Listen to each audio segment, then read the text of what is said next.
ये जुलूस निकलते हैं उसमें पत्थरबाजी करने वाले खुद आरएसएस के लोग होते हैं ना भाई। मुस्लिम समाज के लोग क्यों करेंगे? क्या फ़ायदा है उन्हें? बता दीजिए मुझे, क्या फ़ायदा है? कुछ फ़ायदा होता है? हेलो दोस्तों, स्वागत है आपका हमारे चैनल NH एजेंसी पर। बहराइच में जो हिंसा हुई और मुसलमानों पर आरोप लगाया गया, मुसलमानों की तरफ से पत्थरबाजी की गई थी, उसके बाद विवाद हुआ। और भी कई बार मुसलमानों पर ऐसे आरोप लगाए जाते हैं कि मुसलमान हिंदुओं की धार्मिक यात्राओं पर और त्योहारों पर पत्थरबाजी करते हैं। मगर क्या ये सच है? सुप्रीम कोर्ट के वकील महमूद पिराचा ने इसकी सच्चाई बताई और कहा कि पत्थरबाजी मुसलमान नहीं करते हैं, कि खुद आरएसएस और बीजेपी के लोग पत्थरबाजी करते हैं और ये विवाद करवाते हैं। बहुत सारे खुलासे किए उन्होंने, आइए देखते हैं पूरी वीडियो। ये जुलूस निकलते हैं उसमें पत्थरबाजी करने वाले खुद आरएसएस के लोग होते हैं ना भाई। मुस्लिम समाज के लोग क्यों करेंगे? क्या फ़ायदा है उन्हें? बता दीजिए मुझे, क्या फ़ायदा है? कुछ फ़ायदा होता है? उनके घर जलाए जाते हैं, उसके बाद एक बहाना मिलता है घर जलाने का, उनके बच्चों को मारने का, बुलडोजर की फिर तैयारी बिल्डोज़र कराने का। तो मुस्लिम समाज के लोग लॉजिकली सोचिए नहीं करेंगे, ये आरएसएस के लोग ही करते हैं जाके। ये इस मानसिकता के लोग हैं, स्वयं भी अपने ही काडर्स के लोगों को मारने से नहीं हिचकिचाएंगे ताकि एक माहौल बनाया जा सके। कब तक जलाता जाया रहेगा? और जो कहा यह जा रहा है ना कि ये पहला मामला नहीं है। आप देखें कि इन दौरान जितने भी धार्मिक त्योहार यात्रा हो रही हैं, कहीं ना कहीं से इस तरह की खबरें आ जाती हैं। हमारे साथ सुप्रीम कोर्ट के वकील महमूद पिराचा जी हैं, इनसे हम बात करते हैं। सर, धर्म के नाम पर जो ये उन्माद फैलाया जा रहा है, इसमें संपत्तियों को नुकसान पहुंचाया जाता है, ये कब तक होता रहेगा? कैसे इसमें सुधार आएगा? ये जितनी भी धार्मिक यात्राएं होती हैं, एक ख़ास धर्म की, जो सनातन धर्म का नाम लेके जो धार्मिक यात्राएं होती हैं, इसमें जो समझने की बात है, जिसका जो इकोसिस्टम और फिनोमिना समझने की बात है, इसमें एक बड़ी संख्या में लोग, जो करीब 75 से 80-90% तक लोग होते हैं, जो कि धार्मिक भावनाओं के लिए जाते हैं सिर्फ इन यात्राओं में। इसमें 20-25-10% लोग ऐसे होते हैं जो आरएसएस ने कार्डर्स ट्रेन किए ना अपने, विश्व हिंदू परिषद के, बजरंग दल के। आप अगर उनको अच्छी तरीके से ध्यान से इन यात्राओं की वीडियोस देखेंगे, ये लोग लोकल भी होते हैं उसमें कुछ, और बाहर के भी लोग होते हैं जो ट्रेंड होते हैं यही शरारत करने के लिए। वही ये लोग होते हैं जो दूसरे धार्मिक स्थलों पे, चाहे वो सबसे पहला टारगेट उनका मुस्लिम धार्मिक स्थलों पे होता है, मुस्लिम मोहल्लों पे होता है, और उसके अलावा क्रिश्चियंस पे भी होता है और बुद्धिस्ट कम्युनिटी पे भी होता है, कई जगह गुरुद्वारों के लिए भी होता है। ये लोग उस धार्मिक जुलूस में शामिल होते हैं, और ये लोग सारे जो गैर कानूनी कार्रवाई हैं, ये इनके कार्डर्स करते हैं, जो कि 100, 200, 500 की संख्या में होते हैं, उससे ज़्यादा नहीं होते। कोई भी एक्टिविटी होगी गैर कानूनी, क्योंकि बाकी सब लोग तो अपनी धार्मिक भावना के तहत जा रहे होते हैं। तो ये हर जगह ये एक जैसे दिखने वाले लोग, इनके नारे जो जिस तरीके से, जिस टोन में ये नारा लगाते हैं ना, ख़ास तरीके का टोन है, तो उससे पता लग जाता है कि ये आरएसएस के ट्रेंड। प्रशासन की मौजूदगी में ये सब कुछ कैसे संभव है? मैं उसी बात पे आ रहा हूँ ना। आप प्रशासन के अंदर भ्रष्ट पुलिस के अधिकारी, भ्रष्ट सरकारी अधिकारी, जो इन अपने राजनीतिक आकाओं के दबाव में या उनके दिए गए लालच में अपनी ड्यूटीज़ का पालन नहीं करते ठीक, और एक माहौल तैयार करके देते हैं, और इन लोगों को हौसला भी देते हैं कि हम लोग, पुलिस प्रशासन तुम्हारे साथ है, इसीलिए ये शरारत वो कर पाते हैं। अब ये लोग जाते हैं तो पुलिस को तो पता है जहाँ भी इस प्रकार का जुलूस होगा, पहले तो उनकी जो यात्राएं निकालने के लिए जो रूट तय किया जाता है, जब बार बार एक मुस्लिम इलाकों में से जाने के टाइम पर ही झगड़ा होता है या हमला होता है, मैं तो झगड़ा नहीं कहूँगा, हमला करते हैं ये आरएसएस और बीजेपी के जो मुट्ठी भर 100, 200, 500 लोग होते हैं मुस्लिम समुदाय के लोगों पे, तो कई जगह तो अपने हिफाजत में, और कई जगह जब वो हिफाजत नहीं भी करते तब भी ये अपनी तरफ से ही कुछ झगड़ा सा करके या पुलिस को दिखाने के लिए पत्थर फेंक के एक वायलेंस का माहौल क्रिएट करते हैं। ऐसे एग्जाम्पल मैंने बिहार, ऐसे दिल्ली, ऐसे एग्जाम्पल मैंने मध्य प्रदेश, महाराष्ट्र, जिस जगह भी जुलूस निकलते हैं, कर्नाटक, अब 50 जगह, नू में, हरियाणा में, सब जगह इस प्रकार के कार्रवाइयाँ होती देखी हैं। अब अगर आप लोग इसके ऊपर से सही रिसर्च करेंगे तो ये बात आपको सीधे समझ में आ जाएगी। इसमें बगैर प्रशासन की मदद नहीं, बगैर प्रशासन की मिलीभगत के द्वारा हो ही नहीं सकता। अगर प्रशासन, आप प्रशासन पर मैं बिल्कुल गंभीर आरोप लगा रहा हूँ, क्योंकि ये एक वन ऑफ घटना नहीं है जो कभी 10 साल में एक बार हो गई, ये तो हर बार हो रही है अब तो प्रशासन के लिए ये कोई हैरानी या आश्चर्य की बात नहीं है। फिर भी आप देखते हैं कि जैसे अभी बहराइच में वो लड़का चढ़ गया ऊपर, अगर पुलिस वहाँ पे मुस्तैद होती तो उसको उतार लेते, ठीक है, लेकिन नहीं, उसकी वीडियो बनाई गई, उसको पूरी दुनिया में दिखाया गया कि देखो हम ये कर रहे हैं, क्योंकि कराने वाले पुलिस प्रशासन वाले, ये है बुनियादी बात। उसके बाद आरएसएस के लोग अपने खुद के लोगों का भी सैक्रिफाइस करने से भी नहीं हिचकते हैं।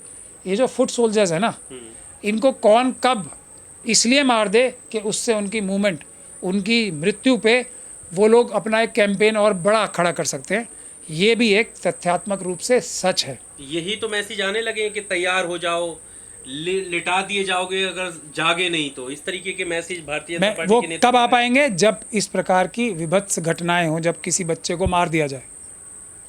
अगर किसी मुस्लिम कम्युनिटी के व्यक्ति ने भी नहीं मारा, या किसी ने जो ये क्रिश्चियंस के खिलाफ करते हैं वो भी नहीं हमला करेंगे, तो ये स्वयं भी, ये इस मानसिकता के लोग हैं, स्वयं भी अपने ही काडर्स के लोगों को मारने से नहीं हिचकिचाएंगे, ताकि एक माहौल बनाया जा सके। ये है जिस पे इन्वेस्टिगेशन होनी चाहिए। और मैं आपको उसका एक बड़ा एग्जांपल देना चाहता हूँ। देखिए, भारत से कनाडा के रिश्ते ख़राब हो रहे हैं ना, भारत से अमेरिका के रिश्ते ख़राब हो रहे हैं। क्यों? इतनी सीरियस बात है। और उसके बाद ये देखिए, कनाडा में जो कुछ अपराधियों ने, भारत की जो नीति है ना, वो कभी भी किसी दूसरे देश में जाके अपराध करने की है ही नहीं, हो ही नहीं सकती। लेकिन कुछ लोग जो डायरेक्ट आरएसएस के टच में हैं, क्या अभी जैसे उधर कनाडा में एक हमला हुआ और एक व्यक्ति मारा गया, जिसके संबंध खालिस्तानियों से बताए जाते हैं। अमेरिका में तो पूरा एक केस ही चल रहा है। तो ये तो एक घटना हो रही है। यहाँ बैठ के कुछ लोग जो आरएसएस द्वारा स्पॉन्सर्ड हैं, उसकी मतलब ये कहते हैं कि ये कि हिडन आदमी ने मार दिया, देख रहे हैं, और उसमें फ़ोटो दिखाते हैं एनएसए साहब की, हमारे जो डोभाल साहब हैं, ये खुद आरएसएस के जो ये पब्लिसिटी करने वाले हैं कि गुप्त हाथ ने यहाँ इसको मार दिया, गुप्त हाथ ने वहाँ इसको मार दिया, और फ़ोटो साथ में दिखाते हैं डोभाल साहब की।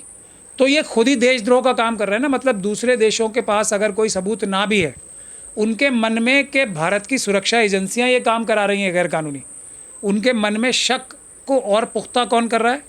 ये आरएसएस के ही लोग। क्यों? अब देख लीजिए, यही काम ये जो ये यात्राएं निकलती हैं उसमें भी करते हैं। खुद ही कोई गलत काम कराएंगे, और या कोई गलत काम कर भी रहा होगा तो उसको अपने ऊपर मर लेंगे, अपनी मतलब तारीफ करने लगेंगे कि हमने किया है। बताओ आप, ये कोई अच्छी बात है कि कनाडा और अमेरिका में जो हमले हुए हैं और एक गुप्ता जो पकड़ा गया, उसको आरएसएस के लोग ये कह के बता रहे हैं कि देखो, ये एक तरीके से खुद इशारा कर रहे हैं, जो कि मेरे ख्याल से बिल्कुल गलत होना चाहिए, कि ये सब काम डोभाल साहब ने कराएं। उनकी सशक्त नेतृत्व में इस प्रकार की घटिया और घिनौनी बातें ये आरएसएस के लोग कर रहे हैं। उनका क्या जा रहा है? वो तो हैं ही क्रिमिनल्स, वो तो हैं ही आतंकवादी सब, आरएसएस के लोग तो ज़्यादातर। देश की बदनामी हो रही है, मतलब देश के ऊपर बातें आ रही हैं। आज कनाडा के प्राइम मिनिस्टर ने ये कह दिया कि देश की एजेंसीज इन्वॉल्व है। ये भारत देश की बदनामी हो रही है और मोदी जी चुप है। कम से कम जो ये लोग जो ये बदतमीज़ी की बातें कर रहे हैं, जो आरएसएस से टच के लोग हैं, और एक नहीं दर्जनों लोग हैं, उनको तो कम से कम पकड़ के अरेस्ट कर सकते हैं कि क्या बदतमीज़ी कर रहे हो। भारत का कोई लेना देना नहीं है इन प्रकार की गैरकानूनी हरकतों में। तो कल को अगर कनाडा और यूएसए ये सबूत पेश करेंगे, तो खुद इन्हीं आरएसएस के लोगों के सबूत पेश करेंगे, देखो तुम्हारे देश में बैठ के लोग ये कह रहे हैं कि हमने कराया। पर बहराइच में जो कुछ हुआ, जो अभी आपने एक लड़के का जिक्र किया कि वो चढ़ा, झंडा उतारा, तो सवाल ये उठ रहा है कि क्या गोली चलाना भी ज़रूरी है? कि आप गोली से मार देंगे और पत्थर फेंक देंगे, और हिंदू शोभा यात्राओं पर ही पत्थरबाजी क्यों होती है? विवाद बवाल क्यों है? पत्थरबाजी तो ये 100, 200, 500 लोग ही करते हैं ना। मैं यही तो कह रहा हूँ, आप समझिए बात को। ये जलूस निकलते हैं, उसमें पत्थरबाजी करने वाले खुद आरएसएस के लोग होते हैं ना। भाई मुस्लिम समाज के लोग क्यों करेंगे? क्या फ़ायदा है उन्हें? बता दीजिए मुझे, क्या फ़ायदा है? कुछ फ़ायदा होता है? उनके घर जलाए जाते हैं, उसके बाद एक बहाना मिलता है घर जलाने का, उनके बच्चों को मारने का, बुलडोजर की फिर तैयारी, बिल्डोजर कराने का। तो मुस्लिम समाज के लोग लॉजिकली सोचिए नहीं करेंगे। ये आरएसएस के लोग ही करते हैं, जाके उसमें अपने लोगों को भी नुकसान पहुंचाते हैं। खुद अपने जलूस में शामिल जो निर्दोष जो सनातन धर्म के मानने वाले लोग हैं उनको भी नुकसान पहुंचाते हैं खुद। ये खुद ही सारे काम करते हैं। जब तक इस पे इन्वेस्टिगेशन नहीं होगी ये घटनाएं रुकेंगी नहीं। मुस्लिम बचे कैसे फिर इन सब चीज़ों से? अगर वो नहीं कर रहे तो कैसे बचे? उनके मोहल्ले में जाके सब कुछ हो रहा है तो मना तो कर नहीं सकते आने के लिए। ये आपका अच्छा सवाल है। यही हम अपने लीडरशिप को बदलने के लिए बार बार क्यों बोलते हैं। अब ये जो जुलूस निकालने वाले हैं, ये जो दंगा करने वाले हैं, वो तो मुट्ठी भर हैं। उनके खिलाफ आज तक कोई भी कानूनी कार्रवाई हमारे किसी बड़े लीडर ने की है? मैं कर सकता हूँ ये सब कार्रवाइयाँ। मैं आज भी यहाँ करकरडूमा में आया हुआ हूँ, तो कौन से केसेस में आया हुआ हूँ? जो दिल्ली में हमले कराए थे कपिल मिश्रा ने और दिल्ली पुलिस के भ्रष्ट अधिकारियों के साथ मिलकर, जिसके तार अमित शाह जी तक जुड़ते हैं। उनमें पुलिस अधिकारियों के खिलाफ कानूनी कार्रवाई करने का काम जो हम करते हैं, ये अगर हमारी बड़ी बड़ी तंजीमें और जो हमारे बड़े बड़े मेंबर ऑफ पार्लियामेंट हैं, जो बड़े बड़े एक तरह से बहुत ही इमोशनल तकरीरें देते हैं, उन्होंने आज तक कोई एक्टिविटी की आरएसएस के खिलाफ, बीजेपी के खिलाफ, सिवाय बोलने के मुंह से? तो रोक कैसे लगेगी? कानूनी बंदिश से। जैसे एक वो हैं त्यागी जी बनने की जो चेष्टा कर रहे हैं ना, उनको हमने सुप्रीम कोर्ट से उनकी आवाज़ बंद कराई। पर हम एक ऑफिस हैं, ये इतनी बड़ी बड़ी जो तंजीमें हैं हमारी, ये अगर मजबूती से हर जगह हमारे जो दूसरे कमज़ोर तबके हैं, और आज भी मैं आपको बता रहा हूँ ये चीज़ें तो आपको नज़र आ रही हैं। अभी कितने शेड्यूल कास्ट कम्युनिटी के लोगों को अभी यूपी में ही कितने पिछले एक हफ्ते में उठा के देख लीजिए कितने लोगों की मॉब लिंचिंग हुई है, कितनी बच्चियों को मारा है, कितने घरों में घुस के मारा लोगों को। मैं ये आपको लंबी फहरिस्त है। मुसलमानों के साथ उतना हो नहीं रहा। मतलब ये जो मजलूमियत की हमारी जो दोनों मजलूमों का गठजोड़ है, उसको मजबूत करने के लिए कोई हमारा मुस्लिम लीडर काम कर रहा है बड़ा, मुंह दिखाने के लिए नहीं कि हाँ जी हम, और शब्द भी ऐसे का प्रयोग करते हैं जो हम लोगों को नहीं करना चाहिए। हमें तो शेड्यूल कास्ट ही बोलना चाहिए ना, या जो बाबा साहब के टाइम का वर्ड है माइनॉरिटी बोलना चाहिए। पर जो कोई गैर पर बोलते हैं उनको वो जो द से शब्द आता है वो बोलते हैं, तो वहाँ से शुरुआत ही गलत होती है ना। तो गैर संवैधानिक काम जो हो रहे हैं उनको रोकने के लिए, संवैधानिक दायरों में लाने के लिए और क्या संवैधानिक कार्रवाई होगी अगर हम इन लोगों के खिलाफ, पुलिस के अधिकारियों के खिलाफ, ये जो 50, 60, 100, 200, 500 हमला करने वाले आते हैं, उनके खिलाफ मजबूत कानूनी कार्रवाई करेंगे, तभी ये हमले रुकेंगे। उनको कोई फ़र्क नहीं पड़ रहा ना, ये मरने से तो उनको और फ़ायदा होगा। उनके पास कोई बेवकूफ़ बनाने के लिए, ये तो उस माँ से पूछो जिसकी माँ बच्चे को गोली लग गई, और उस माँ का जो एक दर्द का रिश्ता होगा ना, वो उन सभी से होगा जिनके घर तोड़े और जलाए जा रहे हैं। लेकिन ये होने नहीं देंगे आपस में। आज भी मैं एक केस करके आ रहा हूँ, उसमें अब जो हिंदू पक्ष के लोग भी मारे गए हैं, हालांकि वो नंबर में बहुत कम है, वो लोग भी आके कहते हैं कि जी हमें तो इनको आरएसएस और बीजेपी वालों ने लड़वा दिया, हमारी आपस में तो कभी लड़ाई हुई नहीं है कोई। तो ये चीज़ें वो परिवार लेकिन वही रियलाइज़ करते हैं जिनके साथ घटना हो जाती है, दुर्घटना हो जाती है। बाकी सब लोगों की तो राजनीतिक रोटियां सिक रही हैं ना। इस तरफ वाले भी लीडर्स मज़े ले रहे हैं और उस तरफ वाले भी मज़े ले रहे हैं, दोनों एक दूसरे को गाली दे के मज़े ले रहे हैं।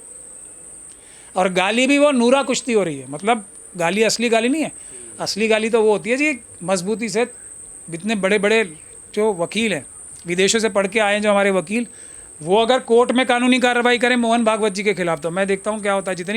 जितनी ज़बान से बोल सकते हैं वो वही करे। मैं तो छोटा वकील हूँ, जब मैं इतने काम कर सकता हूँ तो बड़े वकील, विदेशों से पढ़े हुए वकील और मुझसे अच्छा बोलने वाले, मुझसे अच्छी समझ रखने वाले लोग करेंगे तो कितनी मजबूत कार्रवाई होगी। वो नहीं होगी तो बाकी सब तो ये नूरा कुश्ती है, आपस में दोनों एक दूसरे को गाली दो और दोनों मज़े लो और दोनों अपने आप को लीडर बनाओ। उम्मीद है आपको समझ आ गया होगा कि ये दंगे कैसे करवाए जाते हैं। पूरी प्लानिंग होती है और दैनिक भास्कर के हिडन ऑपरेशन ने ये साफ कर दिया। उन दंगाइयों ने खुद कहा कि पुलिस ने हमें 2 घंटे का टाइम दिया था। कुछ लोगों ने गद्दारी कर दी, वरना पूरा महाराजगंज जला देते। इससे साफ हो जाता है कि पुलिस ने भी उन्हें छूट दे रखी थी कि जाओ दंगे करो, वरना मुसलमानों को क्या पड़ी है किसी के धार्मिक जुलूस पर पत्थर फेंकेंगे। बहराइच के मामले पर आपकी क्या राय है, कमेंट में ज़रूर बताएं। चैनल पर अगर नए हैं तो चैनल को सब्सक्राइब करके वीडियो को लाइक करें और अपने दोस्तों तक शेयर ज़रूर करें।